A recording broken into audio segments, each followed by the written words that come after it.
Y el presidente Donald Trump se pronunció, por supuesto, como él lo hace vía Twitter, y escribió, traduzco, Corea del Norte está buscando problemas. Si China decide ayudar, eso sería grandioso. Si no, nosotros resolveremos el problema sin ellos, Estados Unidos.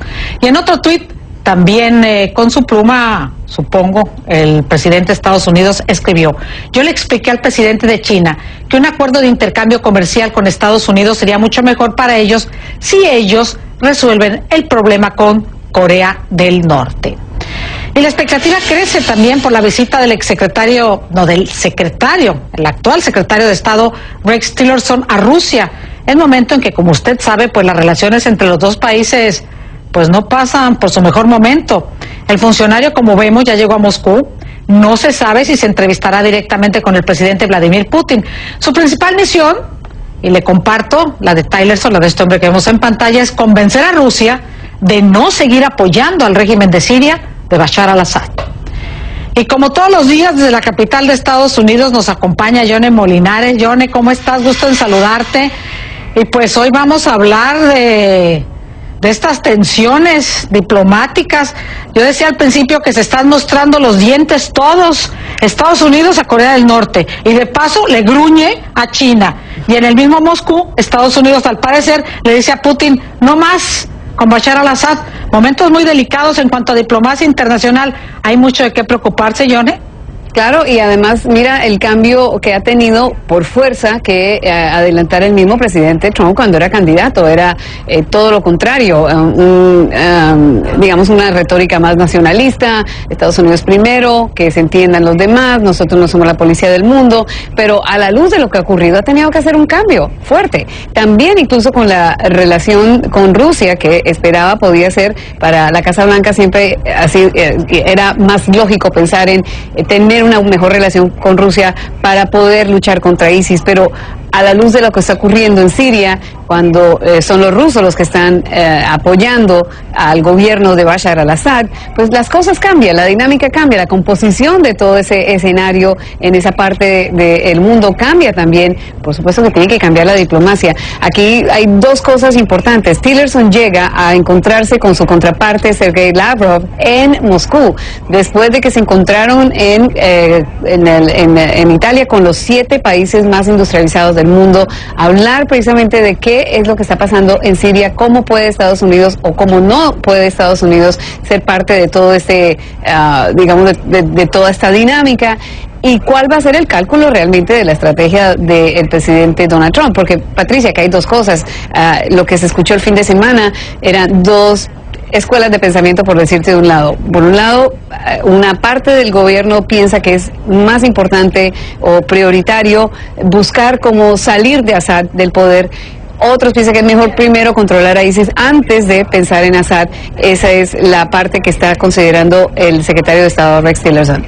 ¿Qué viene a continuación? Pues una molestia muy amplia y bastante evidente de los rusos, que siguen negando que había armas químicas y que siguen culpando más bien a los terroristas de ISIS del problema, digamos, o del lanzamiento de estas armas químicas en los últimos días, la semana pasada. Así que así están las cosas. No es fácil el escenario para Tillerson. Llega en un momento complicado cuando se suponía que iba más bien a estrechar manos y ver cómo se puede ayudar, cómo se puede trabajar. Ahora vienen más bien a bajarle un poco a la tensión y mirar en dónde, si hay algo en lo que se pueda trabajar entre los dos países. Pero el hecho de que Tillerson esté en Moscú es una señal importante para la Casa Blanca, por supuesto. Bueno, Yone, y en este escenario, volviendo atrás, cuando Estados Unidos decide mandar estos misiles Tomahawk a una base aérea del régimen de Bashar al-Assad, una entrevista del hijo de Donald Trump que dio a entender que la hija de Donald Trump, Ivanka, habría tenido un papel importante dentro de esta decisión. Cuéntanos de qué se trata. Pues que precisamente a raíz de las imágenes, y tú sabes la cercanía que tiene Ivanka con el presidente Trump, ya tiene su oficina al lado de la oficina oval, tiene también lo que se conoce en inglés como security clearance, tiene una credencial especial para poder acceder a información sensible y clasificada, y ha sido una de las asesoras más importantes del mismo candidato Trump, presidente electo y ahora presidente. Y algunos, o por lo menos hay unos reportes que indican que sí, y que el mismo hermano haya dicho que fue muy fuerte la influencia de Ivanka Trump en el presidente, pues es importante también, y a ver qué puede responder la Casa Blanca en ese sentido. Pero ella es una asesora, como lo es Jared Kushner, su esposo, como lo es también Reince Priebus y Steve Bannon, que son, digamos, los que están más cercanos en el proceso de toma de decisiones de Trump. Muchísimas gracias, Ayane Molinares, como siempre. Y ya sobra decirte, hasta mañana. Aprovechar la oportunidad para abordar otro tema que nos tiene muy preocupados a todo el planeta, y es el tema de las tensiones entre Estados Unidos y Corea del Norte, y Estados Unidos y Rusia, y en la mitad Siria. ¿Posibilidades de un conflicto más allá de las palabras? Roberto, comienzo contigo. Yo pienso que hay que ver si las consecuencias de los bombardeos que se dieron en Siria realmente debilitan al gobierno de Assad, el gobierno en Siria. Lo único que podemos esperar es un acuerdo integral que vea una salida lo más rápido posible del gobierno sirio, que ha sido responsable de todas las atrocidades. Y en el caso de Corea del Norte, lo que tenemos que esperar es una actitud mucho más activa por parte de China, para que en coordinación con las naciones europeas y los Estados Unidos y Japón busquemos una salida para la desnuclearización de Corea del Norte. Gracias, Juan Carlos, te escuchamos brevemente. Sí, en el caso de Corea del Norte, el problema ahí es que el régimen de Pyongyang está acelerando el desarrollo de misiles balísticos que podrían en unos pocos años tener la capacidad de transportar ovejas nucleares a la costa oeste de Estados Unidos. Esta es una perspectiva que es inaceptable para Washington, y por eso es que ha aumentado la tensión en los últimos meses. Ahora bien, como bien mencionaba Roberto, la solución al problema de Corea del Norte parte por China, que es su principal patrón. Sin el apoyo chino, el régimen de Pyongyang probablemente colapsaría en poco tiempo. Sin embargo, a China no le conviene la unificación de la península coreana. No quiere una Corea que con tropas estadounidenses y aliada a Washington en la frontera, y es por eso que hasta el momento ha seguido apoyando a lo que ha resultado ser un vecino bastante incómodo como es Corea del Norte. Pero sin duda alguna, el diálogo entre Washington y Pekín tiene que ser la base de cualquier perspectiva para solucionar los problemas en la península coreana. Lo que sí es cierto es que la perspectiva de un conflicto bélico es terrible en esa zona del mundo, puesto que no solo con bombas nucleares que ya posee Pyongyang, sino que con armas convencionales Pyongyang puede atacar fácilmente a Seúl, un área metropolitana de 22 millones de personas, y generar una catástrofe humanitaria de proporciones bíblicas. Bueno, esperemos que la diplomacia avance. Muchísimas gracias al profesor Roberto Izurieta, colaborador político de CNN, y al analista Juan Carlos Hidalgo del Instituto Cato. Hasta una próxima oportunidad. Y exdirector de la Agencia Internacional de Energía Atómica, Mohamed El Baradei. Lo entrevistamos desde Colombia, donde estaba participando en una reunión de premios Nobel, y hablamos con él pocos días después de que Irán lanzara una prueba de misil balístico y Trump respondiera con un semi-ultimátum advirtiéndole a Irán que está en la mira de Estados Unidos. Empecemos con la entrevista.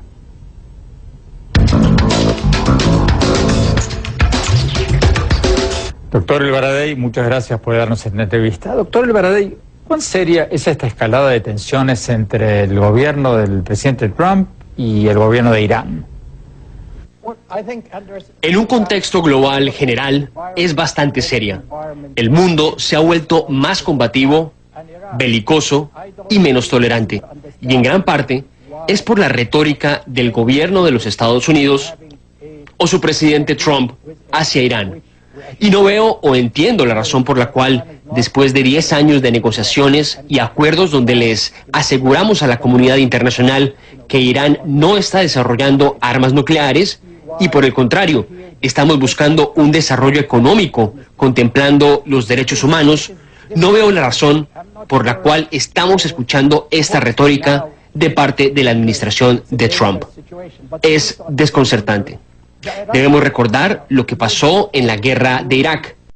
Usar la fuerza, declaraciones belicosas, sanciones, no es el camino adecuado.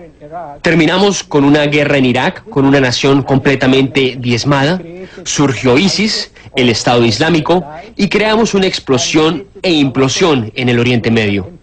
Por eso espero que la administración de Trump entienda las enseñanzas de la historia El diálogo y la reconciliación son los caminos a seguir. Entiendo perfectamente que Estados Unidos necesite protegerse a sí mismo, nadie lo cuestiona. Todo país debe protegerse contra el extremismo y el terrorismo, pero no a través de un castigo colectivo. Cuando miras las sanciones inmigratorias a países musulmanes, para mí eso solo sirve para que los grupos extremistas consigan y recluten más simpatizantes.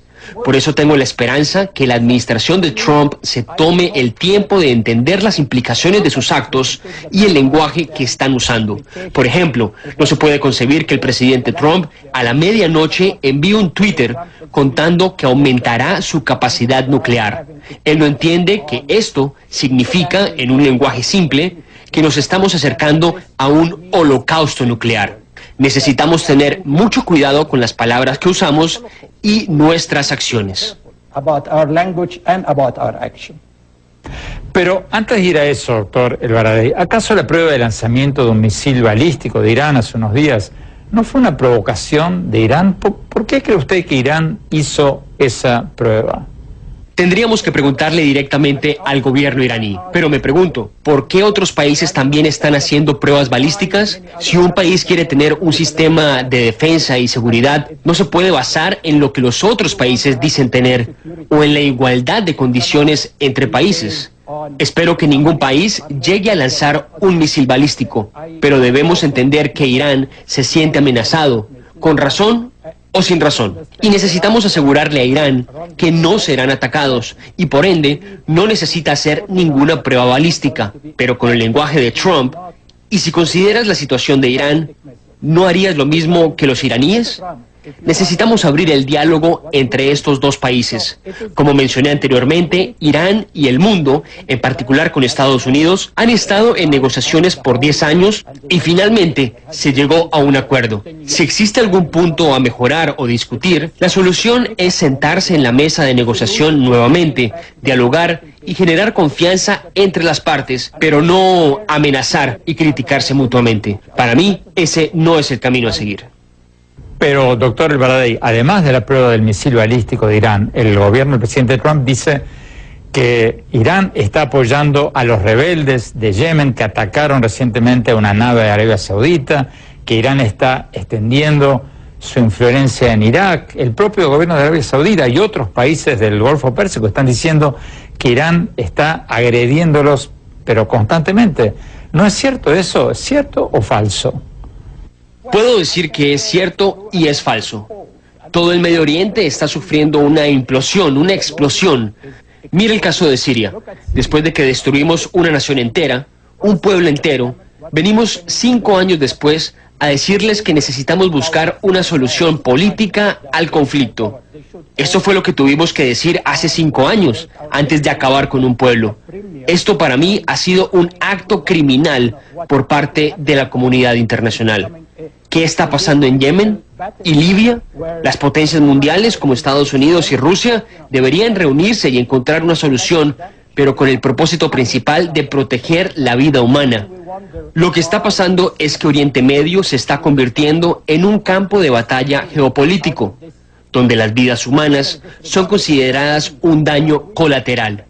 Cientos de miles de personas han muerto y después nos preguntamos ¿por qué surgen estos grupos extremistas como resultado de una violencia e irrespeto a la dignidad humana?